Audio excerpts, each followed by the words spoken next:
Ya saya terus terang sebagai yang paling tua di ruangan ini saya pikir saya tidak akan rela melihat kalau ada yang mempersulit itu.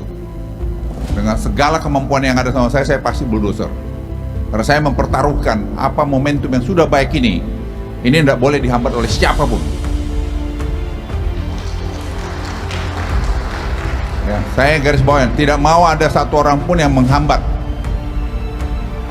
Karena apa? Ini bukan pekerjaan baru hari ini. Bukan setahun ini, sudah berjalan selama 8 tahun kita rawat sampai pada titik ini. Jadi jangan sampai ada konflik of interest. Saya ulangi, konflik of interest yang kita buat. Saya akan turun dengan kewenangan saya untuk membuat Anda susah. Kalau Anda bermain-main dengan itu tadi, ya saya titip betul itu. Tapi kalau Anda berbuat salah, yang menurut saya juga akan ikut nanti bulldozer Anda karena Anda membuat negeri ini susah. Dalam keadaan ekonomi susah sekarang ini. Menteri Koordinator Bidang Kemaritiman dan Investasi Luhut Binsar Panjaitan menegaskan siap membuldoser siapapun yang berani menghambat atau mempersulit investasi yang masuk ke Indonesia. Apalagi saat ini Indonesia telah memiliki reputasi yang sangat baik di mata investor. Ia menantang siapapun yang merusak reputasi tersebut berhadapan dengannya. Dengan segala kemampuan yang ada padanya, ia pasti membuldoser. Jadi jangan Bapak Ibu sekalian ada yang menghambat izin. Dengan segala kemampuan yang ada sama saya pasti bulldozer. Karena saya mempertaruhkan apa momentum yang sudah baik ini tidak boleh dihambat oleh siapapun. Lu juga menekankan jangan sampai ada yang berani untuk melanggar aturan demi kepentingan pribadi. Sebab sesuai arahan Presiden Jokowi, iklim investasi Indonesia harus tetap dijaga agar menarik di mata investor. Ia menitipkan kepada yang datang untuk bekerja dengan baik dan benar sesuai dengan aturan yang ada. Dirinya tidak akan rela melihat kalau ada yang mempersulit investasi. Menurutnya, saat ini total komitmen investasi yang ada dalam pipeline pemerintah mencapai sebesar 30,9 miliar dolar Amerika sampai tahun 2026 nanti. Jumlah ini harus terus bertambah, jangan sampai berkurang. Karenanya, segala hambatan yang muncul dalam investasi harus dibasmi. Apalagi kebijakan pemerintah saat ini sudah dipermudah dan diringkas agar bisa mempercepat investasi. Ini ya, mengenai mobil listrik ini sudah ada studi yang komprehensif mengenai ini. Jadi saya kira ya seluruh dunia bukan hanya kita. Jadi jangan kita melawan arus dunia juga. Jadi kalau siapa yang berkomentar saya nggak tahu mengenai itu, ya nanti suruh dia datang ke saya nanti biar saya jelasin sama dia bahwa itu tidak benar omongannya itu. Ini bukan persoalan pribadi antar 2 orang, 3 orang, 4 orang. Jadi sesuatu yang publik harus mendengar, bukan saya harus mendengar, publik yang harus mendengar. Jadi saya lihat, kami yakin apabila itu diarahkan untuk kendaraan umum, maka prinsip keadilan akan tercapai. Karena uang publik dipakai untuk public benefit, untuk memberikan manfaat bagi semua. Calon Presiden Anies Baswedan turut menanggapi terkait respon seraya tantangan yang dilontarkan Menko Marinvest Luhut Binsar Panjaitan agar bertemu dengannya imbas kritik atas kebijakan subsidi pemerintah terhadap penggunaan mobil listrik. Sebenarnya gini ya, mengenai mobil listrik ini sudah ada studi yang komprehensif mengenai ini. Jadi saya kira ya seluruh dunia bukan hanya kita. Jadi jangan kita melawan arus dunia juga. Jadi kalau siapa yang berkomentar saya nggak tahu mengenai itu, ya nanti suruh dia datang ke saya nanti biar saya jelasin sama dia bahwa itu tidak benar omongannya itu. Menurut Anies, kritik yang disampaikan soal subsidi pemerintah bukan persoalan pribadi dengan Luhut atau sebagainya, namun soal masukan yang ingin disampaikannya kepada masyarakat. Itu adalah persoalan politik, ini bukan persoalan pribadi 2 orang, 3 orang, 4 orang. Jadi sesuatu yang publik harus mendengar, bukan saya harus mendengar, publik yang harus mendengar. Ini bukan persoalan pribadi antar 2 orang, 3 orang, 4 orang. Jadi sesuatu yang publik harus mendengar, bukan saya harus mendengar, publik yang harus mendengar. Jadi saya lihat, kami yakin apabila itu diarahkan untuk kendaraan umum, maka prinsip keadilan akan tercapai. Karena uang publik dipakai untuk public benefit, untuk memberikan manfaat bagi semua. Anies menekankan kritik itu mengarah kepada target subsidi yang seharusnya diberikan untuk kendaraan umum sebagai moda transportasi publik yang dianggapnya akan bermanfaat bagi semua. Ia meyakini apabila itu diarahkan untuk kendaraan umum, prinsip keadilan akan tercapai karena uang publik dipakai untuk public benefit untuk manfaat bagi semua. Anies pun sebelumnya sempat menyinggung kritiknya jangan diartikan dirinya menolak kendaraan listrik. Pasalnya, sejak menjabat Gubernur DKI Jakarta, ia mengaku telah banyak mengeluarkan kebijakan maupun program untuk mendukung kendaraan listrik. Di Jakarta adalah promotor kendaraan listrik, bahkan dirinya membuat pertandingan balap motor listrik. Karena memang kendaraan berbasis listrik adalah masa depan. Istilah kata nih Pak Anies, menteri-menterinya Pak Jokowi satu suara sampai Pak Luhut ngelempar bolanya lagi ke Pak Anies gitu, bahwa apa yang salah sama mobil listrik. Walaupun kelanjutannya Pak Anies bilang itu harusnya jadi kendaraan massal yang bisa mengangkut orang.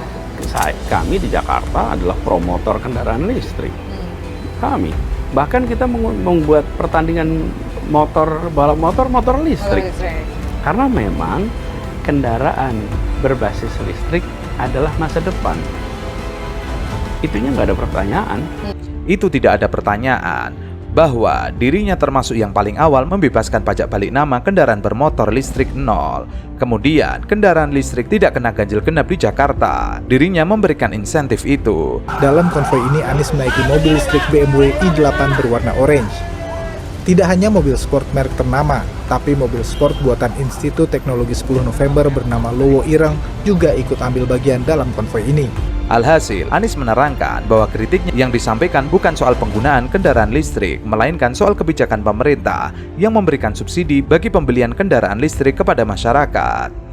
Jadi kalau ditanya rekam jejak, jadi bukan cuma rencana mendukung program listrik. Rekam jejak dirinya justru bus listrik pertama kali yang mempopulerkan adalah dirinya. Jadi ini bukan soal mobil listrik, ini soal subsidi. Bahkan kita termasuk yang paling awal di Jakarta itu membebaskan pajak balik nama ya untuk balik nama kendaraan bermotor listrik 0. Kemudian untuk kendaraan listrik tidak kena ganjil genap di Jakarta. Jadi diberikan insentif-insentif itu. Udah duluan bahkan ya kan? Sebelumnya, Menko Marinvest Luhut Binsar Panjaitan menanggapi kritikan Capres Anies Baswedan mengenai kebijakan subsidi untuk pengguna mobil listrik. Ia menegaskan pihaknya sudah mengkaji dengan studi komprehensif. Sebenarnya mengenai mobil listrik sudah ada studi yang komprehensif. Jadi seluruh Indonesia bukan hanya di Indonesia, jadi jangan melawan arus dunia. Ia lantas menantang Anies untuk berbicara langsung dengannya. Ia mengatakan bahwa omongan mantan Gubernur DKI Jakarta tidak benar. Kemudian kita tahu negeri ini punya begitu banyak peluang. Dan pemerintah harus memastikan bahwa sumber daya yang diberikan oleh pemerintah untuk rakyatnya adalah sumber daya yang tepat. Kita menghadapi tantangan lingkungan hidup. Itu menjadi kenyataan bagi kita. Solusi menghadapi masalah lingkungan hidup, apalagi soal polusi udara, bukanlah terletak di dalam subsidi untuk mobil listrik. Yang pemilik mobil listriknya adalah mereka-mereka yang tidak membutuhkan subsidi. Betul? Kalau kita hitung, apalagi ini contoh, ketika sampai pada mobil listrik, emisi karbon mobil listrik per kapita per kilometer sesungguhnya lebih tinggi daripada emisi karbon bis berbahan bakar minyak. Emisi per kilometer per kapita untuk mobil listrik dibandingkan dengan bis berbasis BBM. Kenapa itu bisa terjadi? Karena bis memuat orang banyak, sementara mobil memuat orang sedikit. Ditambah lagi pengalaman kami di Jakarta, ketika kendaraan pribadi berbasis listrik, dia tidak akan menggantikan mobil yang ada di garasinya. Dia akan menambah mobil di jalanan, menambah kemacetan di jalanan. Jadi, yang didorong ke depan adalah demokratisasi sumber daya, bahwa kita mengarahkan agar sumber daya yang dimiliki negara diberikan melalui sektor-sektor yang memberikan manfaat nyata bagi masyarakat banyak. Pemerintah telah resmi mengumumkan subsidi atau insentif mobil listrik sebesar 7 juta untuk 200.000 motor baru dan 50.000 motor konversi. Menteri Koordinator Bidang Kemaritiman dan Investasi Lut sebut untuk mengikuti program subsidi ini. Kalau kita nantinya ekosistem besar ini bisa kita bangun, nikelnya diintegrasikan dengan tembaganya, diintegrasikan dengan boksitnya, diintegrasikan dengan timahnya, karena ini berada di pulau-pulau yang berbeda-beda, bisa diintegrasikan dan menghasilkan yang namanya EV baterai, lithium baterai. Di situ saja saya nggak tahu berapa kali nilai tambah yang akan muncul. Kalau bisa masuk lagi ke mobil listrik, dan kita menjadi produsen terbesar mobil listrik di dunia, saya nggak tahu lagi. Nantinya calon pembeli tinggal datang ke dealer motor listrik. Agus mengatakan pihak dealer akan memeriksa data calon pembeli berdasarkan NIK. Nanti dilihat apakah calon pembeli ini atau masyarakat berhak mendapatkan bantuan. Apabila setelah dicek dalam sistem mereka memang berhak mendapatkan bantuan, maka pembeli akan langsung mendapatkan potongan harga. Kemudian, dealer akan memasukkan data sesuai prosedur untuk mengajukan klaim insentif ke Himbara. Setelah itu, Himbara akan memeriksa kelengkapan. Menanggapi hal tersebut, anggota Komisi 7 DPR RI Mulyanto mengatakan, rencana pemerintah ini sama sekali belum dibahas dalam rapat kerja bersama dengan DPR RI. Rencana ini belum mengajak Komisi 7 DPR RI untuk membahasnya dalam rapat. Seharusnya hal-hal penting seperti ini mitra membahas terlebih dahulu dengan DPR. Legislator fraksi PKS DPR RI ini meminta pemerintah prihatin dengan kondisi ekonomi negara, terutama APBN yang terseok akibat pandemi COVID-19. PKS sendiri melihat anggaran negara yang terbatas di tengah kondisi ekonomi yang belum pulih harus benar-benar dialokasikan secara bijak. Sementara itu, mantan Sekretaris BUMN Muhammad Said Didu memberikan respon soal produksi motor listrik yang bakal diproduksi pada tahun 2024. Ia mengatakan, kesinikah arah pemberian subsidi motor listrik yang akan diberikan pemerintah. Diketahui sebelumnya, pemerintah patungan PT Gotoh Gojek, Tokopedia Tbk, dan PT TBS Energi Utama siap memproduksi motor listrik pada tahun 2024. Toba bahkan merogoh kocek 350 juta US dollar atau setara dengan 5,3 triliun. Direktur Pelaksana Elektrum Patrick Adiatmaja mengungkapkan perusahaan ingin menghentikan penambangan batu bara yang selama ini mereka lakukan. Ia menuturkan, setidaknya dalam 5 tahun ke depan, kucuran dana ratusan juta ia siap berikan untuk Elektrum hingga tahun 2025. Sebelumnya diberitakan, perusahaan patungan PT Gotoh Gojek Tokopedia dan PT TBS Energi Utama menargetkan bisa memasok 2 juta unit motor listrik untuk kebutuhan di dalam negeri. Ambisi ini didorong oleh komitmen pengurangan emisi karbon di tengah naiknya harga bahan bakar fosil.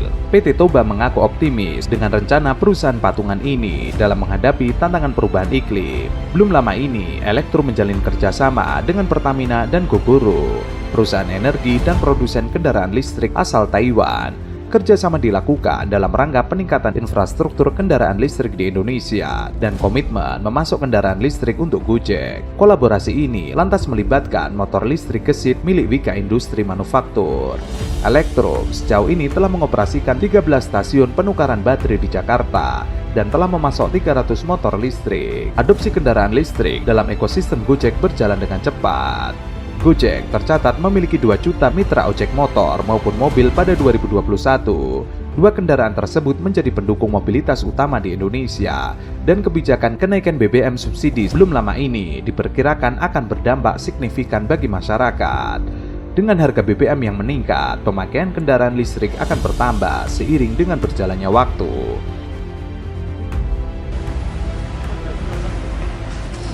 Inilah mobil baru Wali Kota Solo Joko Widodo untuk berdinas setiap harinya. Bukan sedan nyaman buatan Jepang atau mobil mentereng yang diimpor dari Eropa. Jokowi memilih mobil rakitan siswa-siswa sekolah menengah kejuruan dengan kerjasama bengkel Kiat Klaten.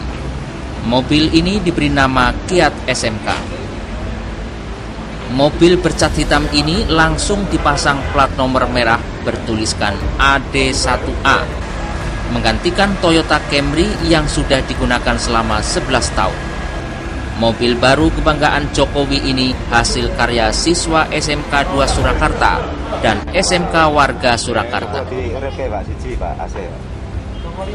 Kondisi mobil ini menurutnya cukup bagus baik dari segi desain interior maupun kualitas mesinnya.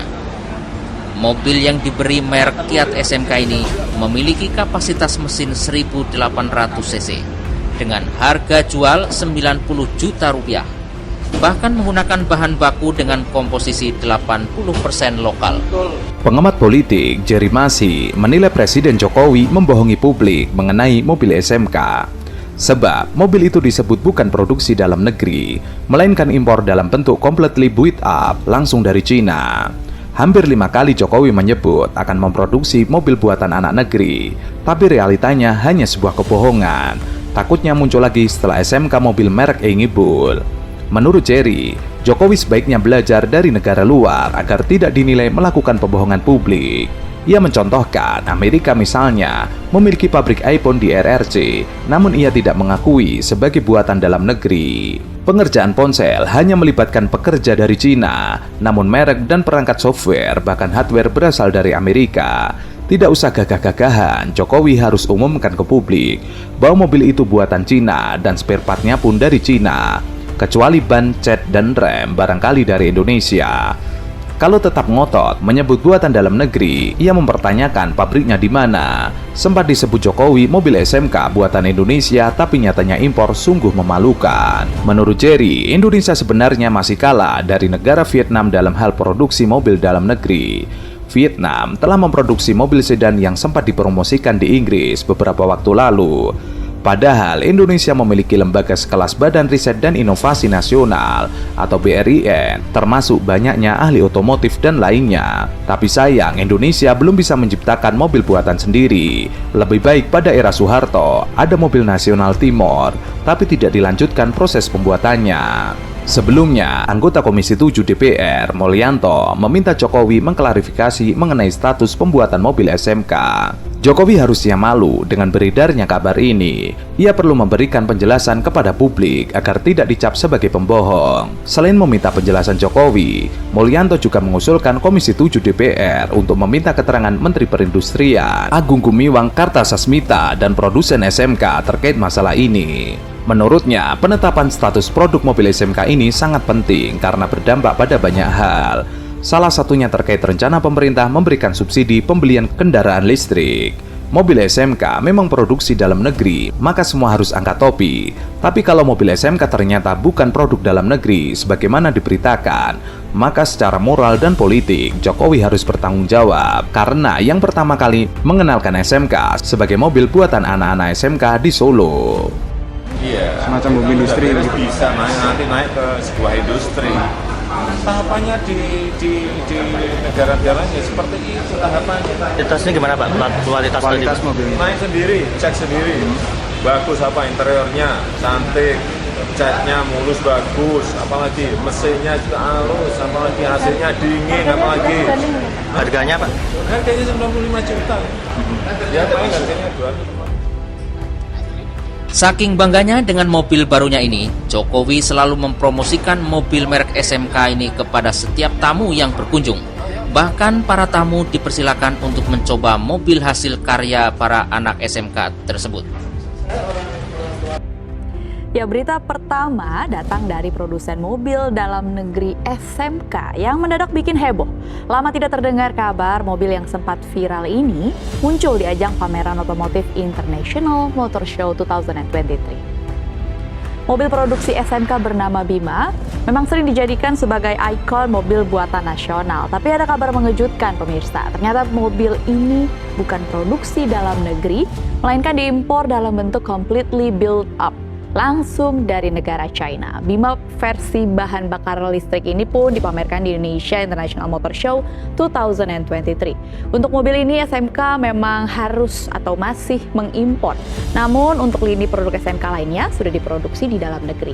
Saat ini Bima EV dibanderol seharga 530 juta rupiah. Dan untuk menekan harga, SMK pun sudah memiliki rencana untuk memproduksi kendaraan ini secara lokal di pabrik Boyolali, Jawa Tengah. Jadi ini namanya kendaraan yang lahap untuk menelan barang. Lahap untuk menelan barang. Kalau mesinnya gimana Pak? Ini mesinnya dari mana? Mesinnya justru ini kan sekitar 1.200. Jadi relatif untuk badan yang besar ini kan cc-nya kecil. Tapi cc-nya ini cukup powerful. Karena pada saat saya coba dan diakselerasi, dia bisa mengakselerasi cepat. Buatan mana mesinnya Pak? Mesinnya multiple source. Ya mau gimana lagi? Yuk, tawa yuk. Tahu nggak perbedaannya SMK tuh yang ada di depan kita? SMK Bima. SMK Bima nih. Yang ini nih sama Doi. SMK sama Doi. Sama-sama goib, tahu nggak? Kadang ada, kadang nggak ada. Ntar ada, ntar kalau butuh nggak ada. Biar nggak dibutuhin, nongol. Siapa sih yang suka kayak gitu? Gak jelas orangnya. Siapa sih yang suka kayak gitu? Kamu. Cowok suka gitu? Iya sih. Iya. Galau-galau. Yang saya lihat, saya senang bahwa supplier, komponen-komponen yang ada banyak sekali yang berasal dari dalam negeri, artinya lokal kontennya juga sudah baik, meskipun saya tahu pasti belum sampai ke angka 80, apalagi 100%. Tetapi sebagai sebuah usaha pertama dalam memulai industri otomotif dengan brand dan prinsip Indonesia, ini harus kita acungi jempol keberanian dari PT Solo Manufaktur.